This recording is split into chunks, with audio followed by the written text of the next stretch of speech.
Hi hello नमस्कार, मी दर्शना Tamboli. Hashtag तिची गोष्टच्या नवीन एपिसोडमध्ये तुमच्या सगळ्यांचं स्वागत. खरं तर तुम्ही विचार करत असाल की अरे हा तर नेहमीचा सेटअप नाही आहे, पण निमित्त खास आहे म्हणून खरं तर हा सेटअप आणि ती गायिकासुद्धा खूप खास आहे.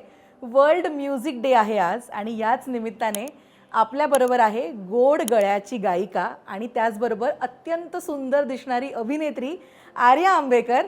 नमस्कार. आणि मला खरंच खूप मस्त वाटतंय कारण आर्या नेहमी कार्यक्रमांच्या निमित्तानं भेटत असते. आज फुल फ्लेज इंटरव्ह्यूला ती पहिल्यांदा सापडली आहे मला. करेक्ट. खूप स्वागत राजश्री मराठीमध्ये. Thank you so much. Thank you for having me here.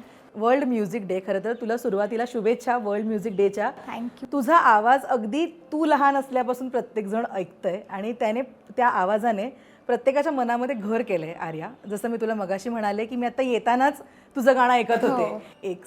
किती भारी फिलिंग आहे ही की आपल्याला मोठं होताना बघितलंय आपल्या प्रेक्षकांनी आणि ते इतकं प्रेम करतात आपल्यावर. आणि कशी आहेस? खूप मजेत आहे. तू कशी आहे? मी कमाल आहे एकदम. छान वाटतंय पुण्यात येऊन मला. येस. काय म्हणतेस, काय चालू आहे आयुष्यात? गाणं एके गाणं सुरू आहे. जसं तू मगाशी म्हणालीस की मी फक्त गाणं गाण्यातच कम्फर्टेबल असते. कधीही मी कुठलेही इंटरव्ह्यूज आणि बोलणंच मुळात ह्याच्याबद्दलच मी फारशी कम्फर्टेबल नाही आहे. खूप हार्डकोर इंट्रोवर्ट आहे मी. सो हा माझा पहिला इंटरव्ह्यू आहे आणि वर्ल्ड म्युझिक डेसाठी आहे त्यामुळे आणि राजश्रीसाठी आहे. So I am very happy. आणि मी खूप उत्सुक आहे माहिती आहे का. जसं मी म्हणाले की आपलं शोचंच नाव आहे तिची गोष्ट, तर तुझी गोष्ट मला लहानपणापासून ते आत्तापर्यंतची सगळी जाणून घ्यायची आहे. पण त्याआधी म्युझिक डे आहे, गायिका माझ्या फ्रेममध्ये बसली आहे, तर सुरुवातच एका गोड गाण्याने झाली पाहिजे. डेफिनेटली. आज म्युझिक डे आहे आणि गाण्याने मला इतकं काय काय दिलं आहे, प्रत्येक स्वराने इतकं काय काय दिलं आहे. तर त्या स्वरांना डेडिकेटेड असं सुधीर मोघेंचं खूप सुंदर काव्य आणि आनंद मोडक काकांची चाल असलेलं एक गीत देवकीताईंनी ओरिजिनली गायलं आहे, ते गाते.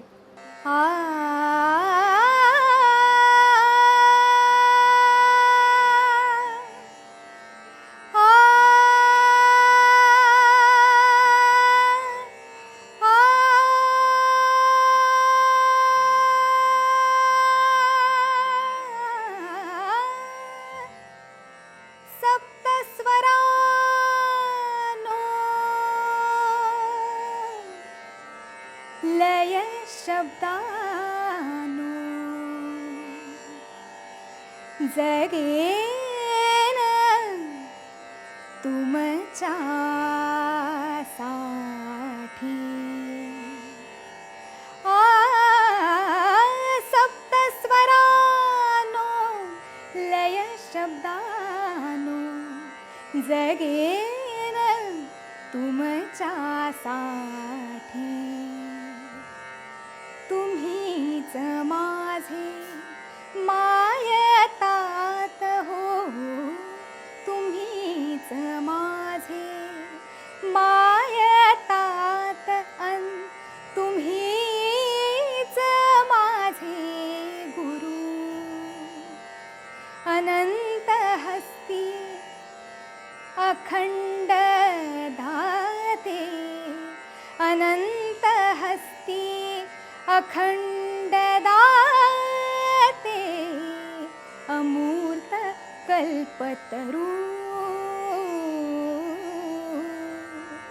तुम्हीच माझे सप्त सूर्य अन, तुम्हीच माझे सप्त सूर्य अन, तुम्हीच माझी धरती.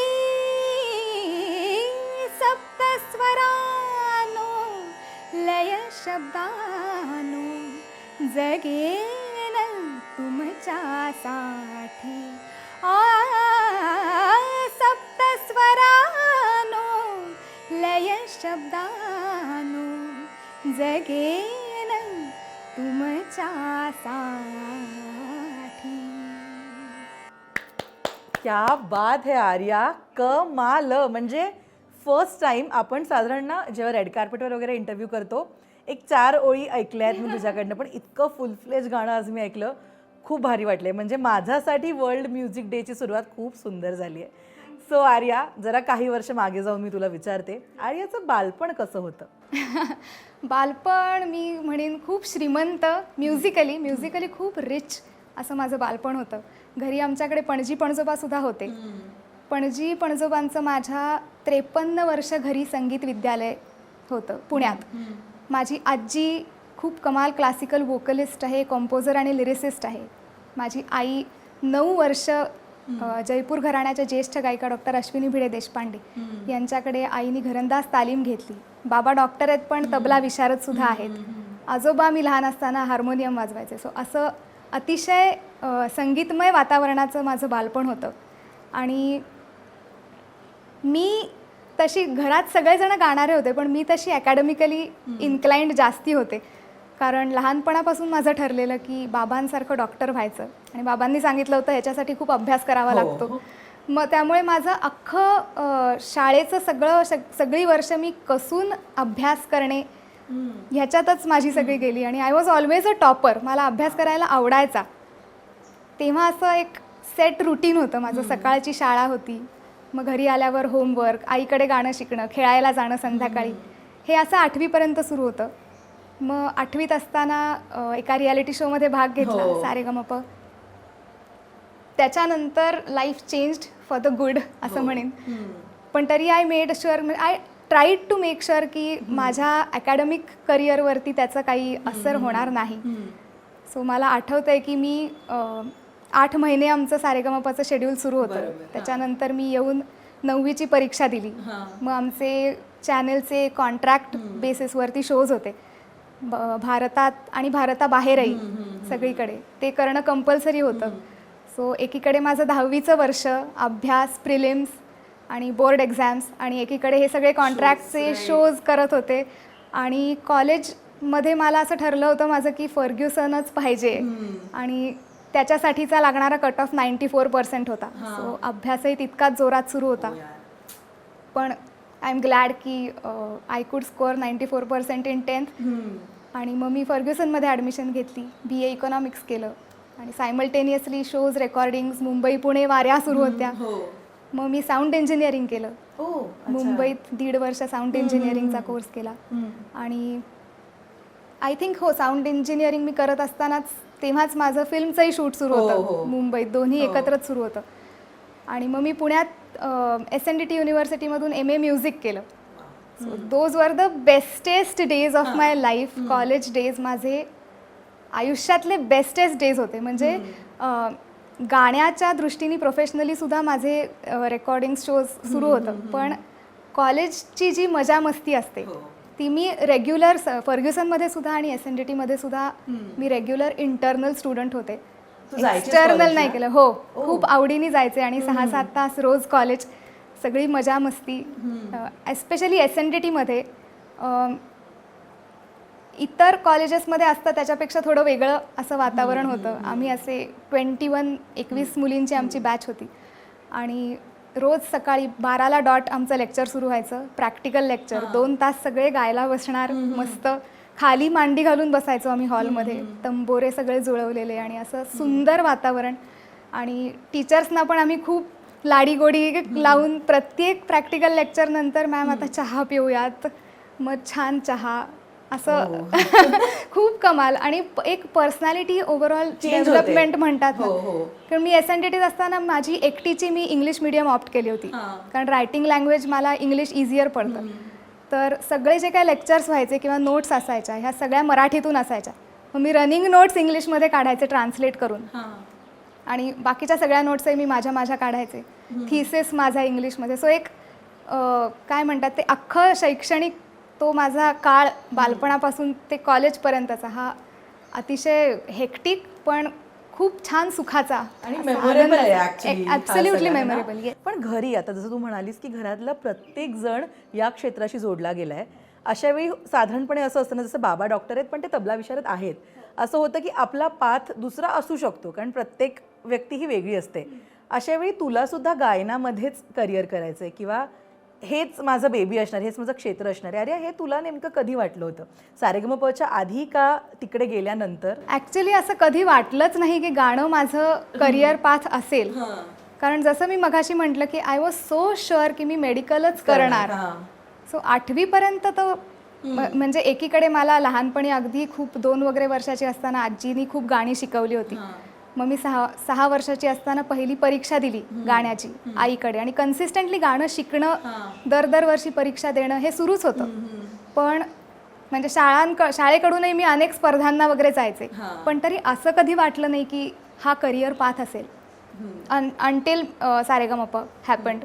त्याच्यानंतर मग मी I think I should thank Sa Re Ga Ma Pa की त्यांनी मला एक डिरेक्शन मिळाली की ह्याच्यात सुद्धा करिअर होऊ शकतं. आणि डिरेक्शन ही मिळाली की मेहनत कुठे करायची आहे. Right right. म्हणजे हार्डवर्क नुसतं इम्पॉर्टंट नाही, एक डिरेक्शन मिळायला पाहिजे ना त्याला. ती सारेगमप नंतर मिळाली. त्याच्यानंतर हा पाथ असा ॲक्सिडेंटली झाला क्रिएट. ठरवलं काही नाही. आई, तू आईबद्दल सांगतेस मला म्हणून इथे मला आवर्जून उल्लेख करावा असं वाटेल. खरं तर जेव्हा आपण बाहेर क्लासेसला जातो कुठल्या किंवा काहीतरी शिकायला जातो ना, आपल्याला कुठेतरी 1% का होईना स्ट्रेस असतं की आपल्याला हे जमेल का किंवा आपण करू का. आता अख्खं विद्यापीठ घरातच आहे जे आपल्याला शिकवत आहे. सो ते जे इनिशियल डेज होते जेव्हा तू सुरुवात केली ॲक्च्युली सारेगमपधनिसा म्हणायला, ते शिकायला, ते इनिशियल डेज जेव्हा आज तुला आठवतात, कसे सांगशील मला, कसे होते ते initial days, how was it? आणि आईकडनं ते जे यायचं रिटर्नमध्ये शिक्षण, ते नेमकं कसं होतं तुझ्यासाठी? लहानपणाची माझी आठवण तर हीच आहे की आजी मला खेचून शिकायला बसवत आहेत गाणं आणि मी नाही म्हणते. कारण I was a very reluctant kid. मला गाणं शिकायला वगैरे अजिबात एका ठिकाणी बसणं कधीच जमलं नाही लहानपणी. त्यामुळे मला आठवतं आहे मी आजीला अट घातली होती खूप लहानपणी की मी गाणं शिकीन, पण मग तुझ्याकडे त्या स्टुडंट्स ज्या वही घेऊन बसतात ना समोर, तशी मला वही घेऊन समोर बसायचं. मग आजीने माझ्या हातात वही दिली, पण लिहिता वाचता येत नव्हतं. 2 वर्षाची होते मी. मग आजी मला चित्र काढून द्यायची गाण्याच्या अर्थानुसार. मग मी चित्रांवरून, म्हणजे नाच रे मोरा तर मोराचं गाणं चित्र, ढगांशी वारा मग ढगांचं चित्र, असं बघून. हो. तर ते तू बघायचीस ते चित्र? हो, मी ती चित्र बघून बघून माझी अशी असंख्य गाणी, जेव्हा मला लिहिता वाचता येत नव्हतं तेव्हा पाठ होती.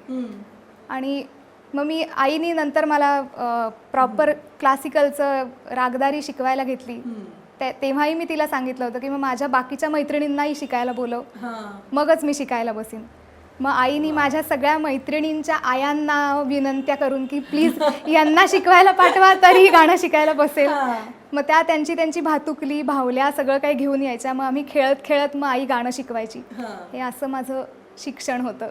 खूप मस्त आणि हे इंटरेस्टिंग. आणि असं असेल ना तर खूप इंटरेस्ट येतो ना शिकायला. नाही तर साधारण गणिताच्या तासाला बसायचं म्हणजे तो केवढी स्ट्रेस लेवल असते ती. हो, म्हणजे कधी कधी आई तर मला सांगते की कधी कधी मी अगदीच नाहीच ऐकायचे. मग आई स्वतःच गायला बसायची माझ्यासमोर की ॲटलिस्ट कानावर तरी पडू देत.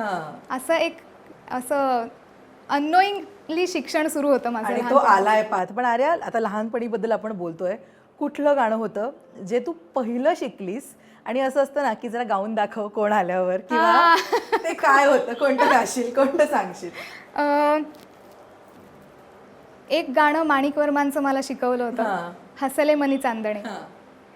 ते जे कोणी आमच्या घरी येईल त्यांना हेच सांगायची मला आई की त्यांना गाऊन दाखव हसले मनी चांदणे. त्यातही आणि माझ्या अटी असायच्या की मग तू मला हे अमुक तमुक करून देशील का, नंतर खाऊ, मग मी गाऊन दाखवेन. हे अशा बेसिसवरती डील्स करून मग मी पाहुण्यांना ते गाणं गाऊन दाखवायचे.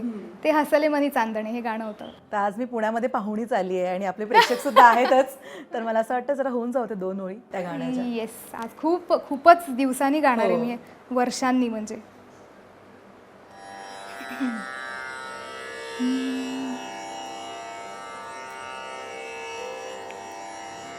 हसले हसले हसले मनी चांदणे चांदणे, हसले मनी चांदणे चांदणे, हसले ग मनी चांदणे. जपून टाक पाऊल साजणी, जपून टाक पाऊल साजणी, नादतील पैंजणे पैंजणे, हसले मनी चांदणे हसले मनी चांदणे. खूप मस्त, कमाल आहे. येस. कोणतीही गोष्ट ना अचीव करायला आपल्या घरच्यांचा, आईवडिलांचा सपोर्ट हा खूप गरजेचा असतो. शाळेत असताना तू रियालिटी शो केलास, त्याच्यानंतर मग देन शोज, मग कॉलेज, ते चालू असताना तुझं प्लेबॅक सगळं सुरू होतं. या सगळ्यामध्ये तुला कसा घरच्यांचा, आईबाबांचा मेनली सपोर्ट राहिला आहे Arya? Absolutely, you sed it. घरच्यांच्या सपोर्टशिवाय खरंच काहीही पॉसिबल नाही आहे. आणि मी लहानपणापासून बघितलं आहे की आमच्या घरी एखाद्याचं गाणं होण्यासाठी अख्ख्या फॅमिलीनी कसा सपोर्ट केला आहे. सो जेव्हा आई तिच्या कॉन्सर्ट्सचा रियाज करायची तेव्हा पणजी माझी, तिला चालताही यायचं नाही, ती एका ठिकाणी बसून मला एंगेज ठेवायची. म्हणजे आम्ही लपाछपी खेळायचो, ती एकाच ठिकाणी बसलेली असायची, मी सगळीकडे लपायचे. ती नुसतं म्हणायची असं की आता कुठे गेली सोनू, इकडे का, टेबलच्या मागे आहे का?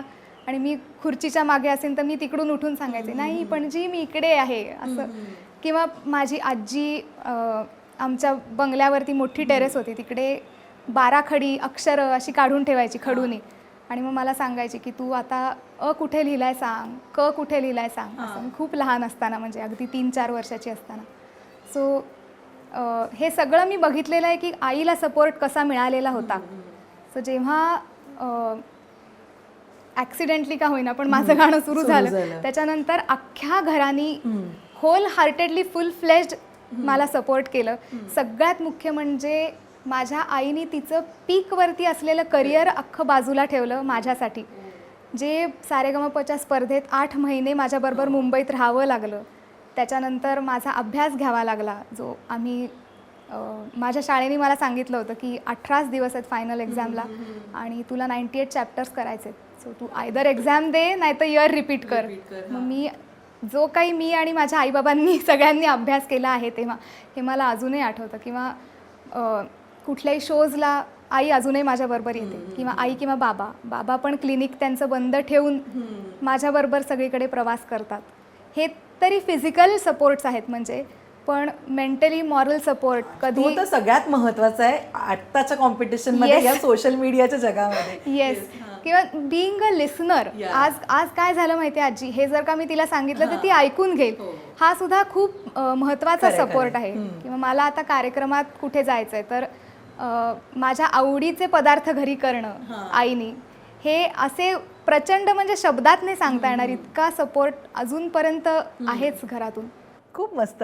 तू सगळ्यात पहिल्यांदा, ते एक असतं ना स्टेजवर आपण गाणं सादर करतो, सगळ्यात पहिल्यांदा तू कधी सादर केलंस? म्हणजे ते एक असतं ना की पहिली टाळी मिळते आपल्याला, प्रेक्षकांची दाद मिळते, तर कोणती होती पहिली दाद तुला मिळालेली? एका सोसायटीमध्ये एक कार्यक्रम होता, माणिक वर्मांच्याच गाण्यांचा कार्यक्रम होता. आणि तिथे कोणीतरी म्हणलं की ही छोटी मुलगी आहे, ही पण गाते आणि गा ग जरा 2 गाणी असं. तर मी तिथे हसले मनी चांदणे आणि त्या चित्त चोरट्याला अशी गाणी गायले होते. आणि लकीली त्या कार्यक्रमात ऑडियन्समध्ये वंदना मावशी, म्हणजे वंदना गुप्ते, भारती आचरेकर, राणी मावशी असे सगळेजण होते. तर त्यांनी मला एक तेव्हा तर खूप मोठी वाटली अशी रक्कम मला बक्षीस म्हणून दिली होती. आणि माणिक वर्मा स्कॉलरशिप जाहीर केली होती. तेव्हा ॲक्च्युली माणिक वर्मा पुरस्कार असायचे, पण मग माझ्या वयाला साजेशी म्हणून त्यांनी माणिक वर्मा स्कॉलरशिप सुरू केली त्याच्यानंतर द्यायला, आणि ती दिली होती मला. हे डेफिनेटली लक्षात आहे, राहते तुझ्या. पण स्पर्धा म्हणा किंवा लाईक यू सेड की सोसायटीमध्ये गायली, ह्याच्यापेक्षा आपण इंडस्ट्रीमध्ये येऊन जे आपल्या गाण्याची जादू करतो ह्याच्यामध्ये खूप फरक आहे. बिकॉज आपण ते प्रोफेशनली गातो. तुझा तो जो प्रवास आहे तो सुद्धा मला जाणून घ्यायला आवडेल की आधी घरी प्रॅक्टिस करणं, देन रियालिटी शो म्हणा, किंवा आणि त्याच्यानंतर सिनेमांसाठी, मालिकांसाठी टायटल ट्रॅक गाणं. खरं तर मी हे पटकन बोलून गेले, पण ही जर्नी सोपी नसेल. अरे आज मी तुला विचारलं तर ही जर्नी तू मला कशी एक्सप्लेन करशील, कसं होतं नेमकं सगळं? मुळात ही जर्नी मी ठरवलेली नव्हती, ही अशीच घडली. जसं मी मगाशी म्हणले की लहानपणी मला आजीनी गाणी शिकवली, मग मी आईकडे माझं शिक्षण कन्सिस्टंटली सुरूच होतं गाण्याचं. स्पर्धांना गेले शाळेकडून मी, अनेक गाण्याच्या, नाट्यगीताची, अभंगाची स्पर्धा, विविध गाणी बसवली गेली. आणि त्याच्यामुळे जेव्हा सारेगमपची ऑडिशन अनाऊन्स झाली ते सुद्धा एक ॲक्च्युली कसं काय मी ते ऑडिशनला गेले, माझ्या आईच्या मैत्रिणींनी फोन करून सांगितलं की अशी अशी कॉम्पिटिशन आहे, उद्याच ऑडिशन आहे, पाठव आर्याला. आणि मी तेव्हा आजीकडून, माझ्या नागपूरच्या आजीकडून मजा करून बोरकूट खाऊन आवाज बसवून आले होते पुण्यात परत. तशा अवस्थेत मी कशी काय त्या ऑडिशनला गेले. कोणतं गाणं होतं, कोणतं गायलंस तू त्या ऑडिशन? मी युवती मना गायले होते. अरे बापरे. मला अजूनही आठवतं, सत्तू दादानी माझी ऑडिशन घेतली होती आणि लिसन टू धिस असं माझ्या ह्याच्यावरती युवती मनाच्या समोर लिहून पुढच्या दादाकडे पाठवलं होतं पुढच्या ऑडिशनला. तर ती तसं सारेगमच्या स्पर्धेनंतर हा प्रवास खऱ्या अर्थाने सुरू झाला, डोळसपणे सुरू झाला. म्हणजे त्याच्यात जे काही मी म्हणजे आय वॉज लकी इनफ की मला विविध जॉनर्सची गाणी गायला मिळाली. त्या निमित्ताने अभ्यास केला गेला अशा जॉनर्सचा, की सॅड सॉन्ग आपण म्हणतो तर ते सॅड कशाने होतं, लावणी ही लावणीचा बाज काय असतो, कशाने तो जॉनर डिफाईन होतो, हा जो काही अभ्यास केला गेला त्याच्याने अजून अजून गोडी लागली. आणि मग खऱ्या अर्थाने हा प्रवास तिकडून सुरू झाला. ते त्याच्यानंतर मला वाटतं ती जी काही मी अतिशय लेजेंडरी सिंगर्सची गाण्यांचा अभ्यास केला तो मला नंतर माझी स्वतःची गाणी गाण्यासाठी इट हेल्प्ड अ लॉट.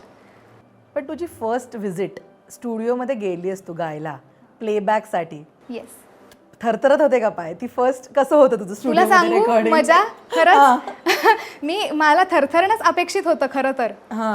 कारण commercially my first playback was Balgandharva, Ravi Jadhav यांची फिल्म, सुबोध भावे यांची फिल्म बालगंधर्व. त्याच्यात मी छोट्या बालगंधर्वांसाठी क्लासिकलची बंदिश गायले होते, प्लेबॅक केलं होतं. तर एक दिवस असाच मला कौशल दादाचा फोन आला की आपल्याला कोमल ऋषभ आसावरीची बंदिश रेकॉर्ड करायची आहे, पण हे स्क्रॅच रेकॉर्डिंग असणार आहे. मग लगेच आईनी कोमल ऋषभ आसावरी शिकवायला घेतला मला. मग ती बंदिश आणि आलाप ताना वगैरे बसवून घेतलं आणि गेलो आम्ही स्क्रॅच रेकॉर्डिंग करायला. स्क्रॅच म्हणजे रफ, त्याच्यावरती मग ॲक्टरनी लिपसिंक करून मग मी फायनल गाणार होते असं अपेक्षित होतं. आणि काही दिवसांनी मी पाहिलं बालगंधर्व फिल्मच अनाऊन्स झाली. मी म्हटलं मला फोन का नाही आला अजून फायनल रेकॉर्डिंगसाठी, कारण ते जे रफ केलं होतं ते म्हणजे माझ्या दृष्टीने ते रफ रेकॉर्डिंग होतं ना. चिलमध्ये गायले होते मी, अजिबात नाही घाबरणं काही, कारण परत करायचं. म्हणून कौशल दादाला फोन केला की अरे ही फिल्म अनाऊन्स झाली, आपण कधी करायचंय रेकॉर्डिंग फायनल. तर तो म्हणाला की नाही, तुझे स्क्रॅच गायली होतीस तेच आम्हाला छान वाटलं, आम्ही तेच फायनल ठेवलेलं आहे. कमाल. तर असं माझं हे फर्स्ट प्लेबॅक होतं, त्यामुळे भीती वाटायला काही स्कोपच दिला नाही. पण त्याच्याही आधी मी 7 वर्षाची होते तेव्हा मी माझ्या आजीच्या कॉम्पोजिशन्सच्या कॅसेटमध्ये छोट्या कृष्णाचं गाणं गायले होते. नको बांधू मला उखळाला, नको ना ग आई तुझी शपथ सांगतो आता ग, लोणी मी खाल्लं नाही, असं गाणं होतं. तर ते माझं फर्स्ट रेकॉर्डिंग होतं. पण तेव्हाही मी म्हटलं तसं की आईसमोर जसं गायचे तसं माईक समोर गाऊन मोकळी झाले, 1 टेक. त्यामुळे भीती हा काही प्रश्नच कधी. एवढे सुंदर सुंदर रेकॉर्डिंग्स तू आम्हाला देतेस, पण आर्याला कोणासमोर गाताना भीती वाटते? असं कोणी आहे ज्या व्यक्तीसमोर गाताना तुला जरा भीती वाटते? माझी आई. क्रिटिक्स घरात असावे असं म्हणतात. एक्झॅक्टली. म्हणजे तिच्या समोर गायची मला प्रॅक्टिस आहे, तर आता मला कोणासमोर भीती नाही वाटत. आर्या, पण लाईक आय सेड की क्रिटिक आपल्या घरामध्ये असावे, त्याच्याने ॲक्च्युली बूस्ट येतो आपल्याला काय केलं पाहिजे आणि काय नाही केलं पाहिजे. जेव्हा आपलं काहीतरी चुकतंय असं वाटतं तेव्हा आर्या पहिले कोणाशी बोलायला जाते, कोणाचे सजेशन्स घेते पहिले? ऑफकोर्स आई बाबा. गाण्याच्या बाबतीत असेल तर आई, इन जनरल लाईफच्या बाबतीत असेल तर आई बाबा, ते बेस्ट आहेत ते या सगळ्या. Yes yes absolutely. पण आपण इतकं काम करतो, बरीच वर्ष झाली तू काम करतेस, मेंटली स्टेबिलिटी ही खरंच खूप गरजेची असते. आपलं मन डोकं स्थिर ठेवून काम करणं. कारण असं असतं ना की आपण जेव्हा पटकन यश मिळतं तेव्हा कुठेतरी आपले पाय हवेत जायची सुद्धा शक्यता असू शकते. अशा वेळी खरंच आपल्या घरचे खूप मॅटर करतात की आपल्याला ते जमिनीवर आणतील. हे काम तुझ्यासाठी कोण आणि कसं करतं? हे काम मला वाटतं ऑफकोर्स म्हणजे आईबाबांकडून मी लहानपणापासून हे बघत आली आहे की खरं गाणं हे काय आहे, आपल्याला अजून किती मेहनत करायची आहे, कुठपर्यंत आपल्याला पोचायचं आहे, हे ह्याची लहानपणापासून आईबाबांनी मला जाणीव करून दिली. त्यामुळे आणि मला वाटतं एक सिच्युएशननी पण हेल्प केलं की जसं मी म्हटलं की माझं 8 महिन्यांचं एक अतिशय सक्सेसफुल सारेगमपचं शेड्यूल संपून मी घरी आले, तर मला शाळेने अशी अट दिली होती की आयदर एक्झाम दे, फायनल एक्झाम, नाहीतर इयर रिपीट कर. तर मी माझे बाबा क्लिनिकला जाताना आमच्या घराला बाहेरून कुलूप लावून जायचे आणि मी आणि आई आत अभ्यास करत बसायचो, कारण लोक जी भेटायला यायची त्याच्यामुळे अभ्यास नाही झाला माझा समजा. तर म्हणून 18 दिवस हातात होते आणि 98 चॅप्टर्स करायचे होते. तर तेव्हापासूनची जी काही ही एक सिच्युएशनच अशी होती की म्हणजे सेलिब्रेट करत मी खूप वेळ घालवलाय असं झालंच नाही कधी. लगेच अभ्यासाला लागले, लगेच 10वीचं वर्ष, लगेच कॉलेज होतं. असं एक नॉर्मल लाईफच जगत आले मी, त्यामुळे असं काही मला वेगळं असं काही वाटलं नाही. आधीपासून तुझं इन्स्पिरेशन एकच कोण आहे का ते बदलत जातात? काय आर्याला सगळ्यात जास्त काय इन्स्पायर करत आलंय आणि करतं? गाण्याच्या बाबतीत गाण्याच्या म्हणतेस का? बाबतीमध्ये किंवा लाईफमध्ये आपल्या कोण आहे इन्स्पिरेशन तुझ्यासाठी? माझी आई आहे जी खरोखर ऑलराऊंडर आहे ती, आणि ती जे करते ते परफेक्शननी करते. त्यामुळे मी बघत आली आहे लहानपणापासून की तिने घर, गाणं, माझं करिअर कसं सगळं सांभाळलं आहे.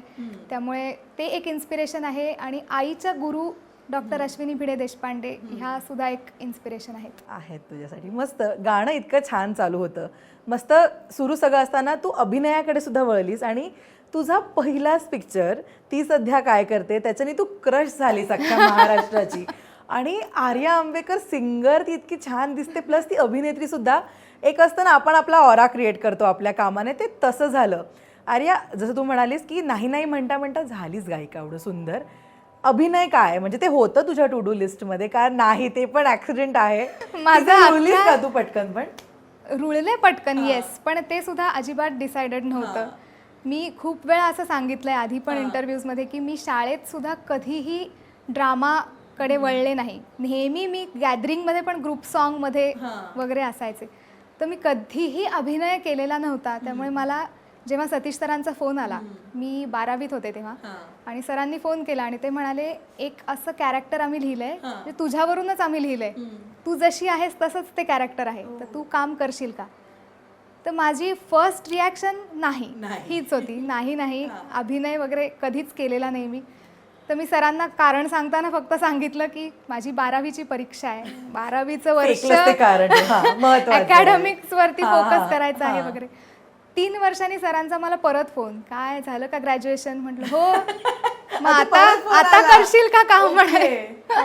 मग मी सांगितलं खरोखर की मला खरोखर माहिती नाही कसा अभिनय काय असतं हे, कधीच म्हणजे सवयच नाही, कधी ट्रायच नाही केलं.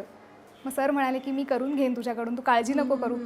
आणि मुळात हे कॅरेक्टर आम्ही तुला बघून लिहिलंय, त्यामुळे तू जशी आहेस तसंच तुला त्याच्यात वावरायचं आहे, काही वेगळा अभिनय वगैरे करायचं नाहीये. सो जे काही मी तो अभिनय केलाय ती सध्या काय करते मध्ये एंटायरली सतीश सर्स क्रेडिट. सगळं काही त्यांनी माझ्याकडून तो अभिनय काढून घेतलाय. पण तेही असंच म्हणजे एक ट्विस्ट माझं एंटायर लाईफ. लोक म्हणतात मी मॅनिफेस्ट केलं हे, ते मॅनिफेस्ट, मला मॅनिफेस्टला काही वेळच मिळाला नाही. म्हणजे आपण जे काही घडत गेलं. पण हे छान आहे ना की इतकं मस्त काय काय येत आहे आपल्याकडे, आपण न मागता किंवा त्याबद्दल न विचार करता, आणि हिट होतंय taught me to go with the flow basically.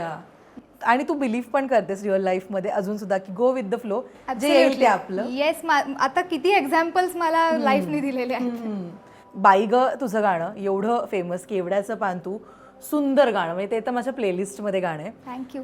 हे आम्हाला ना ऐकायला छान वाटतं बिकॉज ऑफ आवाज तुझा, पण ते तुझ्यासाठी ते गाणं त्या स्टुडिओमध्ये जाऊन ऑब्व्हियसली त्याच्यात मागे खूप अभ्यास आणि मेहनत आणि खूप रियाज हे सगळं आहे. आत्तापर्यंत तुझी गाणी गायली आहेत, त्याच्यापैकी कोणतं गाणं आर्या गाताना तुझ्यासाठी एक सिंगर म्हणून खूप कस लावणारं ठरलं? बाईगच होतं मला वाटतं. चांगलं नाव घेतलं म्हणजे. कारण पहिल्यांदा असं झालं की एक तर मी पहिल्यांदा अजय अतुल यांच्याकडे गाणार होते. एक सिंगर म्हणून आपलं स्वप्न असतं की अजय अतुलकडे गायला मिळायला पाहिजे, आणि बाईगच्या निमित्ताने ते पूर्ण झालं. आणि रेकॉर्डिंगच्या दिवशी मी तिकडे गेले तर अजयदादा माझ्याबरोबर स्टुडिओमध्ये बसला होता. जनरली असं होत नाही, सिंगर्स रेकॉर्डिंग रूममध्ये असतात आणि कंपोजर्स कंट्रोल रूममधून सांगतात सूचना, पण अजयदादा माझ्या शेजारी रेकॉर्डिंग रूममध्ये बसला होता. आणि अतुल दादा मला गमतीत त्या दिवशी चिडवत असं म्हणाला की आज तुझी अवस्था अशी झाली आहे की पेपर द्यायला बसलीस आणि सुपरवायझर मागेच उभा आहे, तुझ्याच पेपरमध्ये डोकं बघतोय. पण मला असं वाटतं की जे काही माझ्याकडून अजयदादांनी गाऊन घेतलं ते गाणं, एक लाईन त्यांनी माझ्याकडून डिटेलिंगनी गाऊन घेतली. सो हा पेपर अजयदादांनीच काढलेला होता, अजयदादांनीच तो पेपरची उत्तरही मला सांगितली, सुपरवायझरही तोच होता, आणि त्यांनीच ते गाणं माझ्याकडून तो पेपर त्यांनीच सोडवून घेतला. But that was the most difficult song. पण अशा वेळी काय रे मनस्थिती काय असते सिंगरची की होईल सगळं ठीक आहे, बिकॉज अजय अतुल हा एक्झॅक्टली ऑल इज वेल, दिग्गज कलाकार, आणि लाईक यू साईड की प्रत्येकाचं स्वप्न असतं की एकदा त्यांच्याबरोबर आपल्याला काम करायला मिळावं. अशा परिस्थितीमध्ये आपण काय सांगतो स्वतःला? शांत राहा आता. हो, खरोखर म्हणजे तो माझ्याबरोबर रेकॉर्डिंग रूममध्ये बसेल असं मला वाटलंच नाही, त्यामुळे आधी मी खूप घाबरले होते.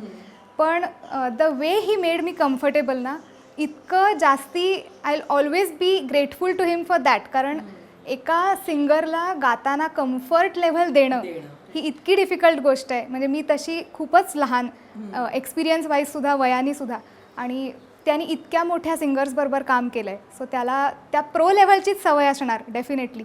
पण तरी त्यांनी माझ्या कलाकलांनी घेऊन ॲडजस्ट करून एकन एक लाईन छान पेशन्सनी माझ्याकडून गाऊन घेतली. सो हे खरंच क्रेडिट आहे त्याचं. कमाल. पण असं असतं ना की एक काम, आपलं एक प्रोजेक्ट ते आपलं दुसरं प्रोजेक्ट असं प्रत्येक महिन्यालाच घडेल असं नाही. त्याच्या अनेकदा एक टू दुसऱ्या प्रोजेक्टमध्ये बराच वेळ जातो. मी अनेकांना असं बोलताना ऐकलं की तो आमच्यासाठी अभ्यासाचा पिरियड असतो, तो आमच्यासाठी लर्निंग पिरियड असतो, किंवा असं आपण म्हणतो की स्वतःवर काम करू शकतो. अशा बऱ्याच गोष्टी मी ऐकल्या आहेत अनेकांकडनं. अरे, मला तुझ्याकडनं जाणून घ्यायला आवडेल गायकांच्या बाबतीमध्ये किंवा एस्पेशली तुझ्या बाबतीमध्ये एक प्रोजेक्ट टू दुसरा प्रोजेक्ट मधली जी प्रोसेस असते ती तुझ्यासाठी शिकवणारी असते, स्वतःला लक्ष द्यायला सांगणारी असते. नेमकी काय असते ती प्रोसेस, तू काय करतेस ते? बरोबर आहे. हेच होतं खरंच की एका प्रोजेक्टमध्ये आपण जे गायलेलं असतं ते कुठल्याही सिंगरला तू विचार की तो कधीच सॅटिस्फाईड नसतो. जे काही माझ्याकडून आउटपुट दिलं गेलं त्याच्याबद्दल मी कधीच सॅटिस्फाईड नसते. त्यामुळे मला असं सारखं वाटतं की इथे हे अजून मी हे करायला हवं होतं, तिथे ते अजून ते करायला हवं होतं. मग मी एक रेकॉर्डिंग झाल्यानंतर त्याच्यावरती घरी अभ्यास करते. तसं मी सारेगमपमध्ये सुद्धा माझा एक एपिसोड झाल्यावरती जे मला माझ्या गाण्यात काही सुधारणा वाटायच्या, किंवा आईला, किंवा जे अवधूतदादा, वैशाली ते आमचे जजेस, जे काही मला सांगायचे ते सगळं मी लिहून काढायचे आणि दुसऱ्या गाण्यात त्या चुका होत नाही आहेत ना हे बघायचे. तर अजूनपर्यंत ती प्रोसेस माझी सुरूच आहे की एका गाण्यात झालेल्या चुका दुसऱ्या गाण्यात रिपीट होत नाही आहेत ना हे बघणं, त्याच्यावर अभ्यास करणं. येस. आणि अनुभवच उत्तम शिक्षक आहे असं सगळे म्हणतात. आत्ता इफ गिवन अ चान्स, किंवा जर मी आज तुला इथे विचारलं की तू जी गाणी गायली आहेत आधीपासून ते आत्तापर्यंत, असं कोणतं गाणं तुझ्यामध्ये तुला असं वाटतं की आत्ता जर तुला या लेवलला तुला गायला दिलं तर ते तू अजून बेटर गाशील, असं कोणतं गाणं तुला वाटतं? सगळी. अरे, सगळी गाणी की अजून +1 गाशील? हां, सिरियसली एक असं नाही की हे अजून मी आत्ता छान गाऊ शकते गाणं? नाही, काय त्या लेवलला मला जे छान वाटत होतं ना ते मी दिलं. त्याच्यानंतर माझं वय पण वाढलं आणि थोडासा एक दृष्टिकोनही वेगळा ब्रॉडन झाला. त्याच्यामुळे त्या अनुषंगाने आता मी प्रत्येक गाणं वेगळं गाऊ शकेन असं मला वाटतं. पण त्यावेळेस मी माझं बेस्टच दिलंय, त्यामुळे असं एक नाही सांगता येणार. Okay. So first is always special obviously. पहिली कमाई आर्याची किती रुपये होती? ती कधीही असेल, 2 वर्ष 3 वर्ष? आय थिंक मी 4th मध्ये वगैरे होते तर मला स्कॉलरशिपचे पैसे मिळालेले. स्कॉलरशिप की कुठली तरी एक्झाम मी दिली आणि त्याचे पैसे मिळाले होते. आणि गाण्यामध्ये असं असतं ना की आपल्याला घरातनं किंवा आपल्या नातेवाईकांपैकी कोणतरी एक छान बक्षीस देते की अरे मस्त केलं, असं काही? जे वंदना मावशीनी वगैरे मला दिलं होतं फर्स्ट माझ्या पहिल्या स्टेज परफॉर्मन्स नंतर, ते एक होतं. आता किती वर्ष साधारण पकडूयात आपण, 8वी पासून ते आतापर्यंत? 8वीत सारेगमप झालं, वंदना मावशीनी वगैरे ते आधी 6वीत वगैरे होते. 2006 म्हणजे जवळजवळ एक 20 वर्ष. आता जर आधी तर तू खूप लहान होतीस ऑब्व्हियसली, जेव्हापासून कळायला लागले, कळतं वय झालंय तेव्हापासून जर मी तुला विचारलं, खूप अनुभव चांगले वाईट आपल्या वाट्याला असतात. काही आपण सोडून देतो, काही आपण स्वतःकडे ठेवतो की हे छान आहे. हो, जो अनुभव आपल्याला आपला रस्ता दाखवतो किंवा काहीतरी शिकवून जातो.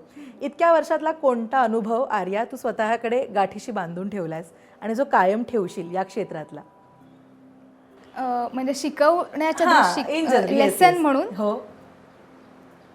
असा एक नाही आठवते मला आता, पण मी मी एक स्वतः एक हॅबिट कल्टिवेट केला आहे की जी कुठली नवीन व्यक्ती मला भेटते किंवा जे कुठलं मी नवीन रेकॉर्डिंग प्रोजेक्ट जे काही करते त्या प्रत्येकातनं काही ना काही शिकायचं. हा मी एक स्वतः एक हॅबिट करून घेतला आहे. त्यामुळे जे कुठलं प्रोजेक्ट असेल, तर समजा बाई ग, तर अजयदादाची शिकवण्याची पद्धत काय आहे, त्यानुसार काय काय शिकायला मिळतं. नंतर तुला पाहते रे, माझा होशील ना, अशोक पत्की काकांकडे गायले, त्यांची एक शिकवण्याची पद्धत वेगळी आहे. ते सारखं म्हणतात की खूप प्रॅक्टिस करायची एका गाण्याची, म्हणजे जेव्हा तुम्ही फायनल टेक घेता तेव्हा तो असा तुमच्याही नकळत छान एक तुमच्या हातून दिलं जातं गाणं. तर हे असं मी काय काय बरंच प्रत्येक प्रोजेक्टमधनं काय काय शिकते. आणि ना आई कुठे काय करते या टायटल ट्रॅकबद्दल मला तुला गंमत सांगायला आवडेल. जेव्हा ते लॉन्च झालं होतं ना मुंबईमध्ये, त्याचा एक इव्हेंट होता आणि प्रत्येक पत्रकाराच्या आईला त्या इव्हेंटमध्ये बोलवलं होतं. जेव्हा ते टायटल ट्रॅक प्ले झालं ना, सगळ्यांची आई इन्क्लुडिंग माझीसुद्धा तिथे आई होती, प्रत्येकाच्या डोळ्यामध्ये पाणी होतं. आई ग, पॉवर ऑफ ऑब्व्हियसली ते वर्डसुद्धा आणि तो आवाज तो सगळ्यांना इतका आवडत होता. त्या हॉलमध्ये असलेला प्रत्येक जण त्या टायटल ट्रॅक नंतर रडत होता. माहिती आहे? एवढं त्यांच्या डोळ्यात पाणी होतं. स्वीट. खूप म्हणजे ते मला इतकं आत्ताच एक 3-4 वर्षापूर्वी 2020 मध्ये आली ती सिरियल आणि असं की वाव यार हे खूप कमालीच आहे. आई बाबांना तुझं आत्तापर्यंतचं कोणतं गाणं खूप आवडलंय की तारीफ पे तारीफ झाली असं कोणतं आहे की खूप तू गायलेलं आहे? मग ते मालिकेचं title track आमच्याकडे असं एक आहे की आई पहिले गुरु असल्यामुळे ती क्रिटिकली पहिले बघते आणि बाबा पहिले खूप स्तुती करतात. बाबांना माझं प्रत्येक गाणं, मी केलेली प्रत्येक गोष्ट, मी लॉकडाऊनमध्ये कुकिंग केलं होतं माझं, केक मग केक कडक्क झालेला, त्याच्यात चमचा घालून तो अडकला चमचा त्याच्यात उभाच्या उभा, तर तोही केक त्यांनी आवडीने खाल्ला होता. प्रेम ग वडिलांचं. आमच्याकडे असं असतं. त्यामुळे आई पहिले क्रिटिकली अनालाइज करते आणि मग चांगल्या गोष्टी सांगते आणि बाबांना सगळंच आवडतं. आईला कोणतं आवडलं पण तुझं गाणं सगळ्यात जास्त? आई कुठलं आई आवडलं? कुठलं, मी ऍक्च्युली बोलणार होती, आपण आता आईलाच विचारूया. आई कुठलं आवडलंय खूप गाणं? आठवायला पाहिजे. बाबा बाबा म्हणाले तसं कुठल्या गाण्याबद्दल तुला की मस्त गायलं सारिया, छान होतं? आत्ता ॲक्च्युली कालच मी एक गाणं, अजून मी माझ्या ते यूट्यूब चॅनलवरती पोस्ट नाही केलं, पण आता मी करीन काही दिवसात. तर त्याच्यात मी एक वेगळा आवाज काढायचा प्रयत्न केला, एक इंग्लिश गाणं. आणि जसं एरवी आपण क्लासिकलसाठी थोडासा ओपन थ्रोटेड, आत्ता मी गायले सगळं ओपन थ्रोटेड होतं, तर त्या इंग्लिश गाण्यात थोडंसं एअरी व्हॉईस आणि कॉम्प्रेस्ड सिंगिंगची गरज होती आणि त्याच्यावर मी वर्क करत होते खूप दिवस. तर ते गाणं मी काल माझं मिक्स होऊन आलं, ते आईबाबांना ऐकत होते, ते दोघांनाही खूप आवडलं. ते आपलं यूट्यूब किंवा सोशल मीडिया तितकं इफिशियंटली हँडल करणं, त्याला पण एक डेडिकेशन लागतं. म्हणजे एवढंच की बाहेर प्रोजेक्ट आपण करत असताना सुद्धा तू युट्यूब चॅनल तुझं छान सांभाळतेस. आणि हे तू जे म्हणलीस ना मगाशी की एका ते दुसऱ्या प्रोजेक्टच्या मध्ये काय होतं ते हे असतं, पण त्याला कोण मदत करतं तुला? आई करते. आई. हा. किंवा इंग्लिश वगैरे काही असेल तर मग मी माझा स्वतःचा अभ्यास सुरू असतो. मी एक गाणं गायले होते नरेंद्र भिडे यांच्याकडे, ते भूपाली अशी असं होतं ते, सकाळी उठून ते असं लागतं सिनेमा, काय 66 सदाशिव नावाच्या फिल्ममध्ये, दाही दिशातून सोनेचं सोने, त्या गाण्याला आईने खूप प्रेज केलं होतं की हे गाणं तू आज खूप छान गायलीस, एकदम शी फेल्ट प्राऊड. त्याच्यामुळे मला पण असं झालं होतं की अरे बापरे, आईकडून स्तुती झाली म्हणजे वाव. तुला कुठल्या, म्हणजे जसं मी कलाकारांना विचारतो की तुमचा ड्रीम रोल काय आहे, तसं आर्या तुला कोणाबरोबर गायचंय? कोणाबरोबर गायचंय? हा, अशी माझी लिस्ट आहे.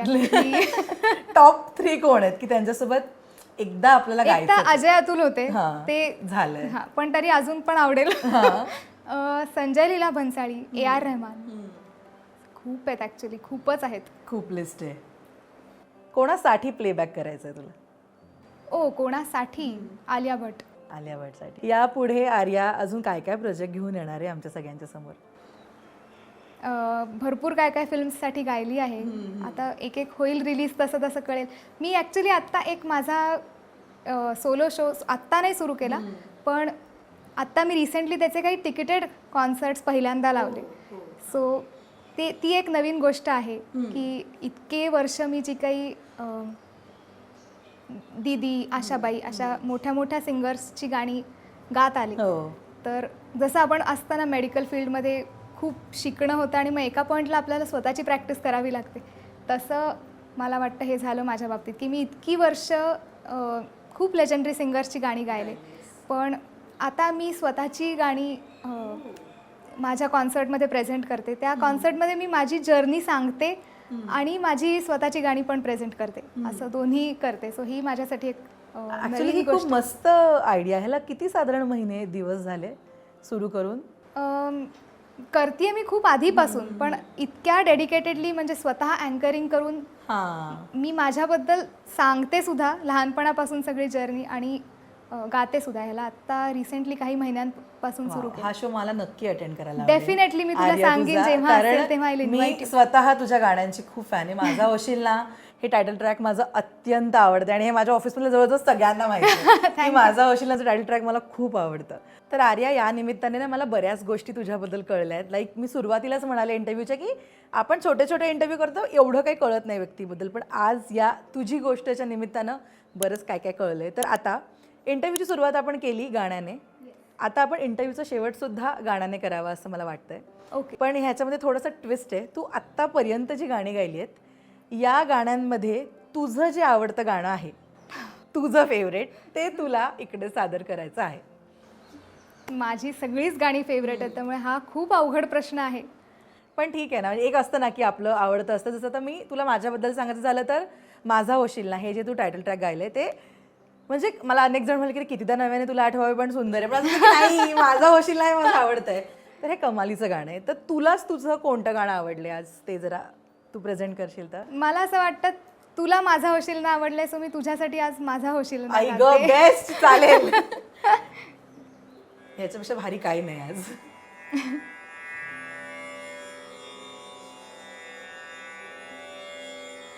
नको चंद्र तारे फुलांचे पसारे, जिथे मी रुसावे तिथे तू असावे. तुझ्या पावलांनी मी स्वप्नात यावे, नजरेत तुझ्या स्वतःला पहावे. जिथे सावली दूर जाते जराशी, तिथे हात तू हाती घेशील ना, मला साथ देशील ना. माझा होशील ना, माझा होशील ना. क्या बात आहे, जोरदार टाळ्या Arya. Thank you Thank so you. Much. म्हणजे मी सुरुवातीपासून म्हणते world music day, world music day, आज माझ्यासाठी तो पूर्ण झालाय असं मी जाहीर करते. खूप सुंदर. थँक्यू खरं तर या गाण्यासाठी. आणि खूप मोठं थँक्यू तुला आणि आईला सुद्धा, वेळ दिलात, तुम्ही इथे आलात, इतक्या छान गप्पा मारल्या. तुला आमच्याकडनं खूप शुभेच्छा. Love and success to you. अशी Thanks a सुंदर lot. गाणी गा आणि भेटत राहा आम्हाला. All the best. Thanks a lot. Thank you so much for having me here.